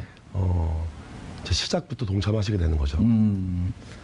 정 기자님. 네. 저는 이 옛날 얘기하면 이게 제가 머리가 좀 안 좋았고 기억을 자꾸만 해야 되니까 네. 잘 저런 걸 머릿속에 잘 안 넣어놓거든요. 근데 저 스토리를 알고 계셨었나요? 뭐 저도 이렇게 비슷한 유형이긴 한데. 예. 네, 근데 되게 그 2016년에 최순실 국정농단 개입 이후에 되게 그 가족사가 굉장히 좀 유명해지면서 예. 또 알려지지 않았던 사실들도 조금씩 알려지고 막 그랬었죠. 처음에는 뭐 유교사 사후에 그 이후로 이제 최태민이 박근혜 씨에게 접근했다 뭐 그런 얘기도 있었는데 예. 또 그 이전에 또 박정희 전 대통령과 원래 최태민이 알던 사이였다 뭐 이런 얘기도 들었고 근데 이게 파편화된 기억들이 워낙 많아가지고 이게 워낙 뭔가 복잡하니까. 네 어떤 실체적인 진실을 파고 들어가기가 좀 쉽지 않더라고요. 예. 지금 이 얘기는 어떤가요? 예. 실체적인 진실에는 어차피 100% 접근이 안 되고요. 예. 사람들이 기억과 뇌리에 남아있는 단편들을 모아서 가장 진실에 근접한 걸 남기자. 예. 그 이유는 역사에 100% 진실이 남지는 않지만 되게 오욕스럽고 부끄러운 과거라고 해서 역사에서 되게 배제시키는데 그런 것들을 남겨놓는 게 후대엔 더 의미가 있지 않냐. 예. 그래서 부끄러운 가족사라고 해도 예. 역사에는 좀 진실이 남았으면 좋겠다라는 신념이 있었어요. 자, 그럼 75년도에 사진전을 기획하고 네. 그때부터 아버지 조순재 씨께서 네네. 최태민 할아버지의 일을 도운 거 아니에요? 75년도에 구국 선교단이 발족을 해요. 구국 선교단이요. 네. 예, 그 각각 동영상 나오는 그 네네네. 구국 그 선교단. 선교단 지금 그림이 나오네요. 예. 구국 선교단 초기에 홍보실장을 맡으셔요. 구국 선교단에. 네. 오호. 그래서 실무를 맡으시고 핵심 역할을 하셨네요, 그러면은. 그렇죠. 그렇게 봐야 되고 이제 77년 무렵에 이제 새마을 봉사단이 또 이제 확대되고 조직들이 늘어날 때 자, 저 구국 선교단의 총재는 누구였었나요? 그 당시에는 최태민 씨였고요. 최태민 씨였고. 박근혜 씨는 명예총재요. 명예총재. 예. 그게 이제 77년도 그 친국 소위 말하는 친국이 예. 있은 이후에 친국이라 하면 문제가 박정희- 되고 자꾸만 제보가 들어오니까 박정희 전 대통령이 최태민 씨를 직접 조사한 거죠. 네 그렇습니다. 네, 그 이후에 상황이 조금 바뀌어요. 예. 박근혜 씨가 전면에 등장해서 총재를 맡으시고 아하. 최태민 씨가 명예총재로 물러나는 재단이 새로 만들어지는데 그게 이제 새마을봉사단. 아. 그때는 사무처장. 구국 선교단에서 77년 새마음 봉사단으로 네네. 넘어가고 네, 최태민 씨는 뒤로 물러나면서 박근혜 전 대통령이 총재가 네 되는 그렇습니다. 그때는 이제 사무처장을 하세요. 사무처장. 네. 요직만 이렇게 쭉 그럼 실제 업무를 다 했다고 봐도 되네요. 저는 그렇게 보고 있죠. 네. 오. 부인하기는 어려워요. 예. 그러면은 그렇게 관계가 있다가 그다음에 어떻게 되나요? 그 다음 스테이지가 박정희 대통령 서거라는 사건이 역사의 흐름을 바꾸죠. 사건의 얘기를 들어보면 그때 이후로 돈이 어마어마하게 들어오면서 이게 뭐 그 사이가 안 좋아졌다 그러니까 이렇게. 이제 가족 관계가 돈에 의해서 형성되기도 하고, 가족 관계가 돈에 의해서 해체되기도 하고, 그렇죠. 권력도 마찬가지입니다만 예. 그렇게 해서 저희 조씨 집안과 최씨 집안이 가족 관계로 형성돼 있었고, 또 그 돈의 역할 작용에 의해서 가족 관계가 해체되는 과정. 그게 이제 일반 가정에서도 예. 형제간에 뭐 상속 문제가 나오면 그렇죠. 그 가족이 해체되잖아요. 예, 형제 중에 또 누구 하나가 벼락 안에 그 벼락 부자 돼갖고 대박이 터지면 또 가족이 해체되는 근데 경우가 행복이 있고. 더 집안이 행복해지는 게 아니라 예, 그 돈과 권력이 개입되면 가족 관계가 이렇게 해체 수준을 밟는 것들. 예. 근데 그 이전에 그런 관계에 의해서 가족 관계가 형성되기도 하는 것. 다시 말하면 최태민 씨 일가와 박근혜 씨가 가족 같은 관계가 되는 것. 아하. 이런 게 이제 가족 관계로 이 현상을 한번 키워드를 잡아본 거죠. 타이틀을. 네. 예. 그럼 그 이후에 그 79년도 박정희 대통령 서거 이후의 과정을 좀 설명을 해주시죠. 대통령 서거 이후에 이제 그 소위 말하는 통치 자금에 예. 대한 이제 문제가 뭐 아버지가 쓰신 그 남기신 녹취록을 좀 예민하게 보시는 독자라면 예. 그러니까 텍스트에 민감하신 분들이라면 그 내용에서 충분히 많은 걸 알 수 있어요. 어허. 근데 이제 구체적이고 명확한 언어를 쓰지 않고 예. 좀 추상적인 단어를 사용하셨던 이유는 제가 조금 짐작을 하죠. 예. 너무 명확하게 얘기할 수 없었던 부분들은 있어요. 위험한 요소들이 있었나요? 뭐 오해의 소지 좀 더 확대될 소지도 있었고 아버지가 스스로 좀 뭐 두려웠던 부분도 있었을 거고 그래서 진정서와 녹취록을 보면 예. 전체 흐름은 사실 책을 다 읽지 않아도 그것만 가지고도 텍스트에 민감하신 분들은 다 파악하실 수 있을 것 같아요. 어떤 내용이죠? 사실은 저도 그걸 기반으로 재구성을 했기 때문에 예. 근데 이제 기반적인 내용은 그래요. 박근혜 대통령이 인간적으로 가진 문제점, 뭐 거짓말에 대한 어떤 인간적으로 할 수 없는 거짓말. 그러니까 거짓말에도 종류는 있고 예. 차별은 있는 누구나 거짓말은 하니까요. 그렇죠. 근데 불가피하게 할 수밖에 없는 거짓말이. 그런데 있고. 이제 선의로 가장할 수 없는 거짓말, 또 특별한 위치에 있는 특별한 사람이 하는 거짓말이 보통 사람에게 남기는 상처, 예. 그리고 그런 걸 받아야 되는 사람들이 이제 가지는 비애, 이런 것들 있죠. 그리고 그렇게까지 할 수 없는 거짓말을 할 정도면 5천만 국민 다 속일 수 있지 않냐. 뭔가에 대한 의심이 있었고요. 예. 또 당시 이제 박 대통령 그 후보 시절에 그걸 하시게 된 이유는 능력에 대한 부분이 있었어요. 예. 그러니까 아버지가 말씀 어딩을 해주는 대로 다 이렇게 자기 소화 능력 없이 그냥 따라다니는. 아, 그럼 그때 최순실 씨가 했던 역할을 지금 최순실 씨가 했던 역할을 아버지 조순실 네, 씨가 그 역할을 했다는 건가요? 그대로 나와요, 텍스트에. 녹취록이 다 나옵니다. 어허. 그러니까 그런 부분, 뭐 예를 들면 또 무책임한 부분들이 있어요. 예. 그러니까 무슨 일을 추진했다가 잘 못 되거나 예. 뭐 사태가 나빠지면 자기 책임은 피하고 쏙 빠지고 다른 사람들이 책임지게 하는 그런 부분들이 반복된 것들이 아버지가 결국 자기를 모른다고까지 할 때 폭발하셨던 건데 따지고 보면 꼭 모른다고 거짓말했기 때문에 이걸 하신 건 아니에요. 그 당시에 아버지는 많은 의혹을 받으셨어요. 예. 박근혜 씨쯤 되는 사람이 당신을 모른다고 했을 때는 아마 당신이 뭔가 뒤로 좀 배려받은 게 있지 않냐. 자, 그 시기는 이제 뛰어 넘어오는 거예요. 그 네네. 90, 우리가 네. 이제 79년 통치자금 얘기를 하다가 지금 말씀 뛰어넘었죠. 네. 2007년으로 뛰어넘은 네네, 거라면 네네. 2007년에 이명박 박근혜 대선 경선을 할 때 네네. 이명박 측에서 네. 조순재 씨 모르냐? 그랬더니 모르는 인물입니다. 네, 그렇습니다. 이렇게 얘기했다는 거예요, 기부위로. 네네. 그래서 아버지 조순재 씨가 경악을 해갖고 내가 이 자료를 예, 예. 제공해야 되겠다. 근데 그것만은 아니었어요. 예. 그거에 경악과 분노는 있었는데 아버지가 아무 조치를 취하지 않으면 사람들이 말하는 소위 아버지의 오래된 친구들까지도 의심했던 문제들이 있어요. 아, 뒤로 무슨 거래가 있었으니까 서로 내락에 있었으니까 그냥 모른다고 해도 넘어가는 거 아니냐는 아하. 그런 의혹에 절망적이셨어요. 이제 그게 직접적인 이유인 것 같아요. 정 기자님 궁금한 거 없어요? 한참 재밌게 듣고 있는데. 재밌게 들으려고 나오셨어요? 궁금한 게 예. 궁금한 게 전혀 없어요? 통치자금 안 궁금해요? 2천억, 통치자금이요? 3천억 기록이 나오는데 그 네. 기록은 저는 그때 당시 2천억, 3천억이면 사실 그 숫자에 대해서는 정확한 기록이 안 남아 있어요. 아버지한테부터. 아버지한테 아버지가 남겨주신 기록상 제 기억이나 뭐 말씀에 숫자가 없어요. 막대하다, 막대하다. 크다는 정도의 말씀이 있으셨어요. 근데 궁금한 게 70년대 후 중후반에 박근혜 대통령과의 관계를 최태민 씨가 형성을 하고 있었단 말이에요. 그럼 그때도 돈을 마음껏 주무를 수 있는 관계가 아니었었나요?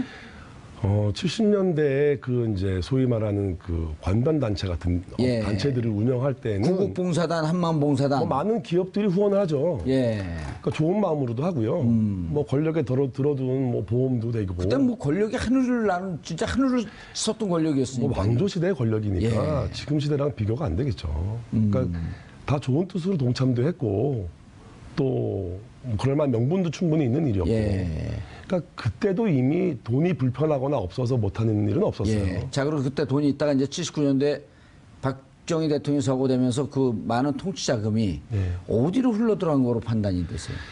이제 그게 최태민 씨에게 이전되는 과정에 아버지가 하신 말씀으로는 두 가지가 있어요. 예. 한 가지는 직접 개입했다라는 부분. 그러니까 직접 개입이라는 단어와 내 손으로 그랬다라는 두 가지가 있어요.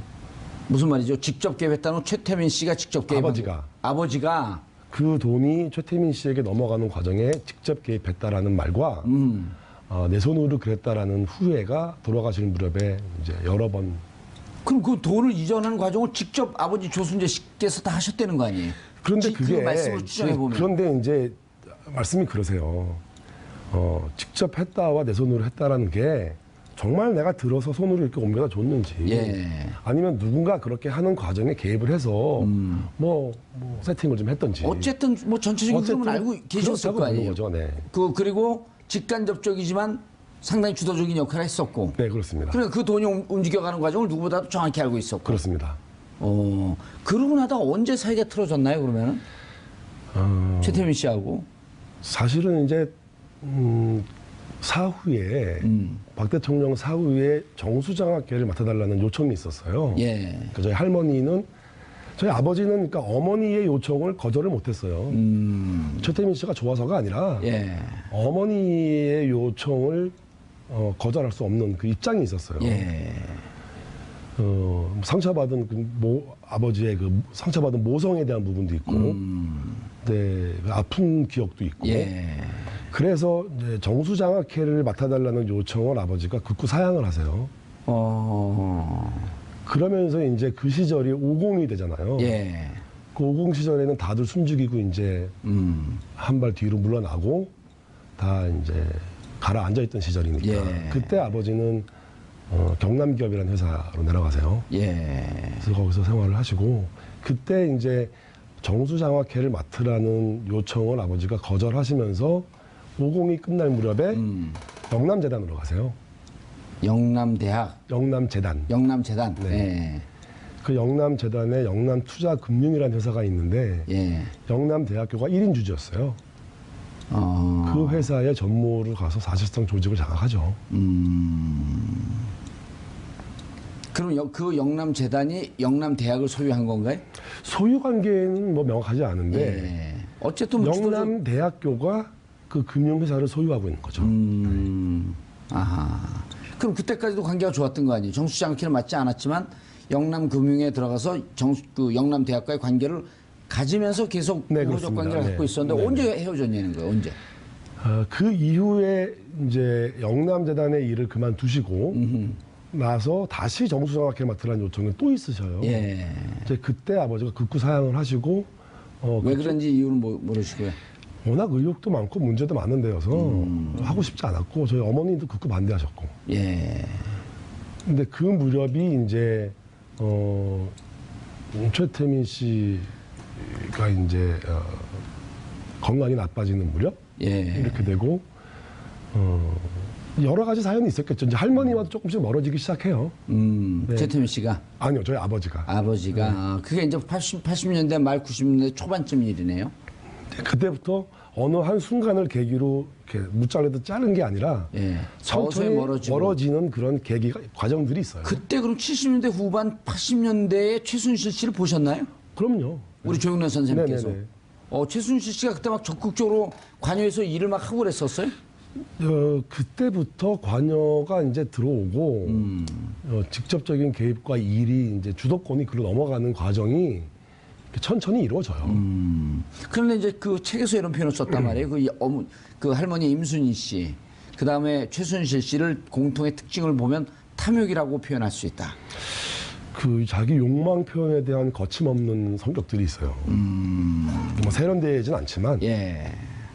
굉장히 적극적인 자기 욕망 표출이 있고 예. 또 욕심도 많으시고 예. 그래서 그런 것들이 아마 전체적인 분위기가 그렇게 갔지 않았나 생각을 하죠. 그러면 2007년도에 네. 그럼 그때까지는 이 자료를 갖고 세상에 드러내지 않잖아요. 아버지 조순재 씨께서. 네네. 드러나지 않고 있다가 2007년도에 새누리당 한나라당 경선을 보면서 조순재 씨를 모른다. 그러니까 조순재 씨의 기록을 이명박 측에서는 어느 정도 알고 그게 제가 제일 궁금한 부분이긴 해요. 제보를 미리 했나요, 아버지가? 아버지가 뭐 기자회견도 하고 예. 대화록도 남기고 예. 녹음도 다 하게 해주시고 2007년 이전에요? 2007년도에 2007년도에. 그러니까 네. 자, 두 분이 대화를 하고 있는데 경선을 하고 있단 말이에요. 이명박, 박근혜 경선을 하고 있는데 박근혜 당시 후보가 난 모른다. 그러니까 아버지가 그걸 보고 충격을 받았고 이명박 캠프로 찾아간 거 아니에요. 네 그렇습니다. 찾아갔죠. 그쪽에서도 적극적으로 인터뷰에 응해달라고 요청이 있었고요. 아버지 뭐 찾아서 많이 왔었어요. 지금. 예. 그 아버지도 해야 되나 말아야 되나 갈등도 있었고 이제 결정적으로 하시게 되죠. 이제 오래된 아버지 친구들까지 조 사장이 뭐 혹시 좀 뒤로 뭐 배려를 받았을 거다. 이제 그 부분이 좀 문제가 됐어요 결국. 그래서 이제 그때 나온 게 녹취록. 네. 녹취록이 근거한 자료. 진정서가 나왔고. 진정서 나왔고. 네. 그다음에 그 진정서를 근거해서 지금 또 하나의 가족이라고 하는 책이 완성이 된 거고. 네 그렇습니다. 핵심 내용이 뭔가요? 지금까지 우리가 한 내용이 다 있을 거고. 이 책을 제가 쓰고선 이 책의 내용에서 단어 하나만 건지고 다 버려라고 한다면 예. 부정부패 얘기를 할 수밖에 없어요. 그러니까 수십 년간 켜켜이 쌓인 오래된 부정부패에 예. 우리나라 유일한 가장 오래된 이 부정부패 문제에 이라는 문제 본질에 집중해야 된다. 그러지 않으면 부정부패가 이 시절에 한번 해결될 기미를 못 찾으면 예. 다음 시대에 또 운명처럼 연결되고 그럴 거라는 거가 제일 큰 주제라고 봐야 돼요. 예. 그러면 이제 궁금한 게 2007년도에 이명박 캠프 쪽에 관계를 맺고 자료를 다 넘겨줬단 네, 말이에요. 그렇습니다. 네. 그리고 나서 이명박 대통령이 당선이 되고 네. 박근혜 대통령은 이제 한나라당 책임자로 물러나 있는데 그때 조영래 선생님 어디 계셨었어요? 아버지가 돌아가시던 날 언제 돌아가셨어요? 12월 19일 2007년도? 네. 그에 돌아가셨네. 대통령 선거가 시작되는 6시에 시작하는데 예. 5시에 돌아갔어요. 새벽? 네. 그래서 저는 아버지 장례 준비를 하기 전에 먼저 투표를 하고 왔어요. 이명박 대통령 찍었어요. 그러니까 아버지의 유언 같은 거였고, 이명박 씨가 정권을 잡고 대통령이 되면 박근혜의 정치 생명은 단절될 거다라는 믿음을 붙들고 누가 봐도 그렇게 믿어지는데 왜 손을 안 댔을까요? 그 믿음을 붙들고 돌아가셨는데 어떤 사연이 있어서 예.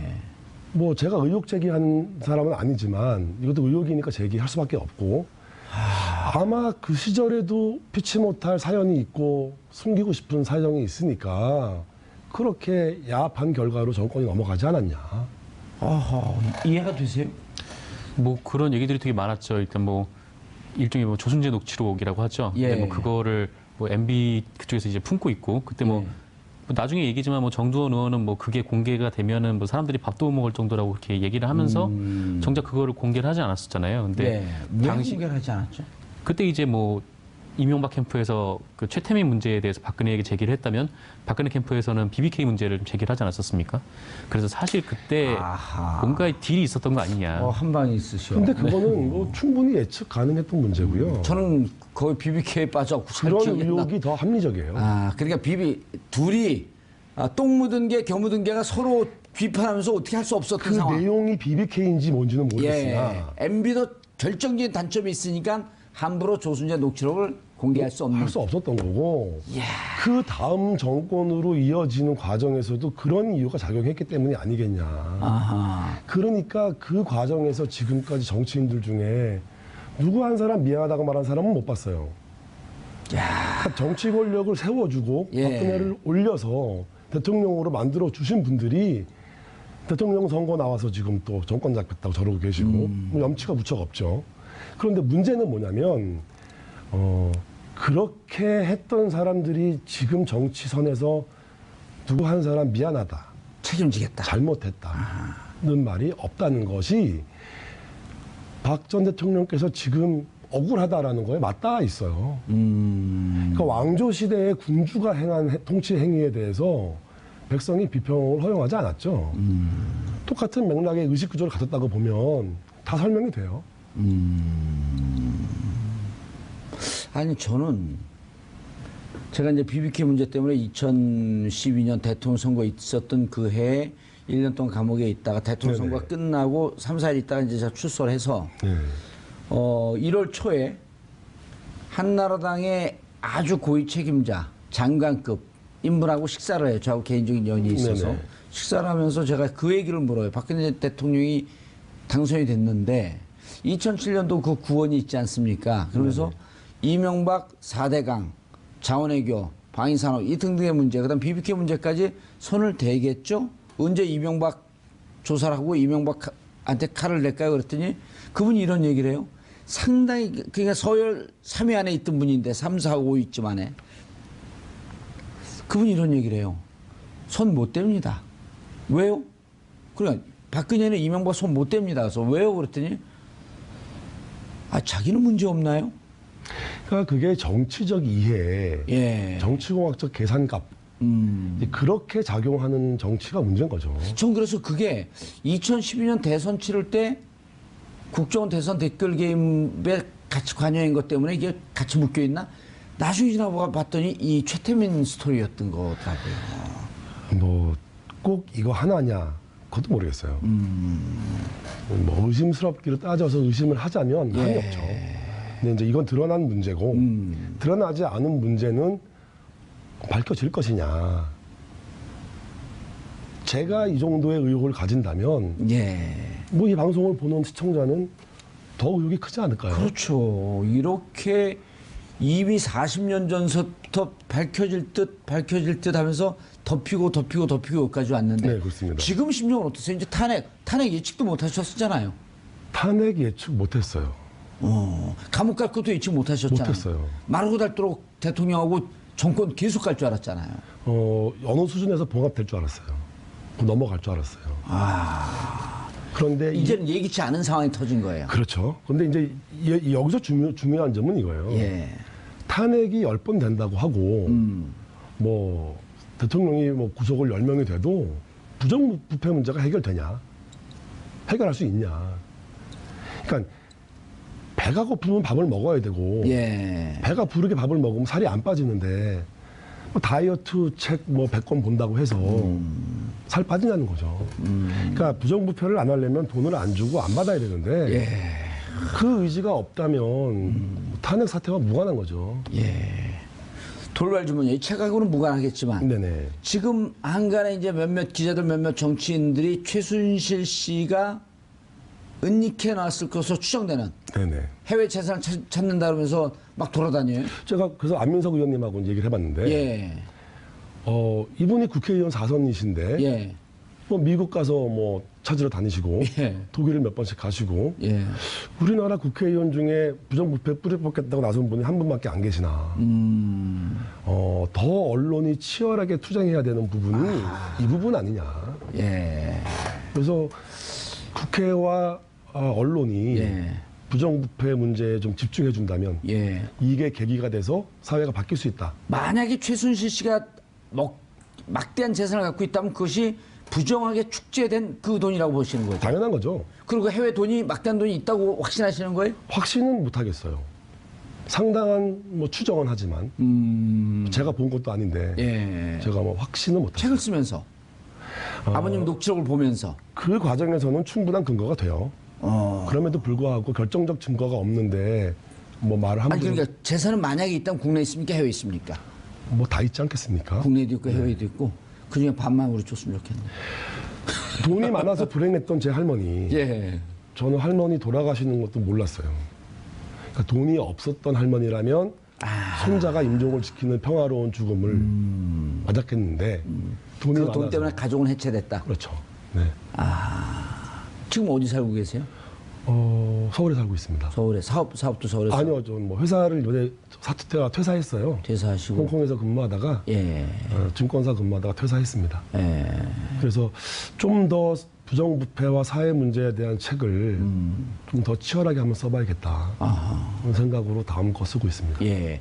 지금 박근혜 전 대통령이 구속됐단 말이에요. 네. 그리고 지금도 계속 혐의를 부인하는데 네네네. 아까 처음 시작할 때 거짓말 얘기를 했어요. 그러니까 본인이 거짓말이라고 인식하지 못하는 거짓말은 사실 양심범이에요. 예. 확신범이죠, 확신범 일종의. 양심에 꺼리낌은 없다는 얘기니까. 오호. 이런 면에서 볼 수도 있어요. 맥락이 좀 다르지만 대통령을 세워드린 집권 여당 출신의 정치인들이 아무도 미안하다 그러지 않고 예. 지금 정치에서 또 선거에 나오잖아요. 예. 차라리 아직까지 박사모 진박으로 남아 계신 정치인들이 더 양심적인 분들이세요. 최소한 기회주의는 아니잖아요. 그러니까 지금 와서 박근혜 대통령을 많은 비난을 했어요. 예. 자기들이 세워놓고도 자기들이 비난을 했어요. 근데 그분들은 초지일관이니까 어떤 면에서는 뭐 그런 면도. 정 기자는 궁금한 거 없어요? 궁금한 게 뭔가 있을 것 같아요. 벼랑 안에.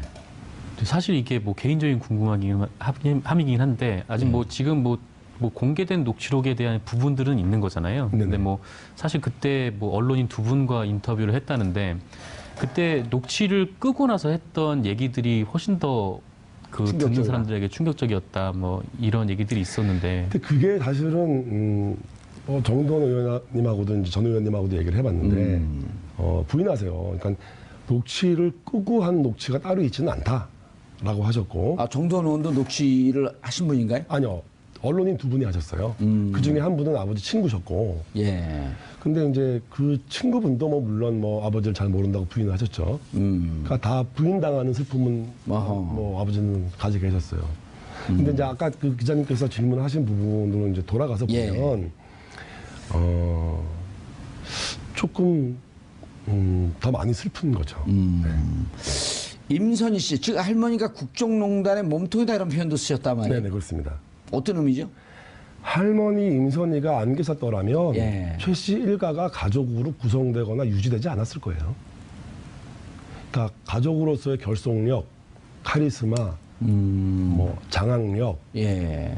뭐 추진력 이런 것들로 해서 할머니 임선희가 중심이 돼서 집안이 유지가 돼요. 최 씨 일가가. 그것을 아까 이제 탐욕이라고 하는 표현으로 또 썼었고. 네네네. 지금 박근혜 대통령은 어떻게 해야 됩니까? 최소한 국민에게 미안함을 좀 아셔야 되죠. 이게 너무 염치가 없으세요. 못 알지 않을까요? 미안함을 한마디 해줘야 되는데 예.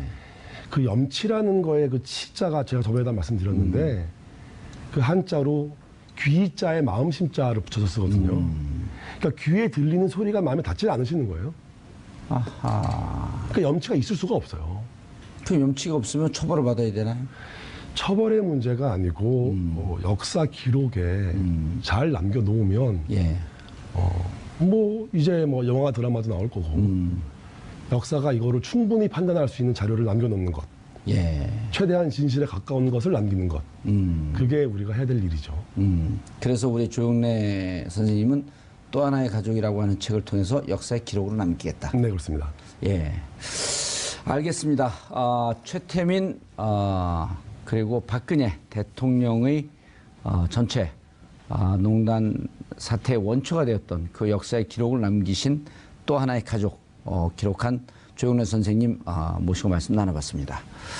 박근혜 전 대통령에 대한 검찰의 조사가 시작됐고 김기춘, 조윤선에 대한 재판이 시작됐습니다. 모두 부인으로 일관하는 전략을 세운 것으로 보입니다. 국회 탄핵소추안 가결, 헌재의 파면 결정, 그리고 법원의 구속영장 발부. 박근혜 전 대통령은 3단계 검증 과정을 하나도 빠져나가지 못했습니다.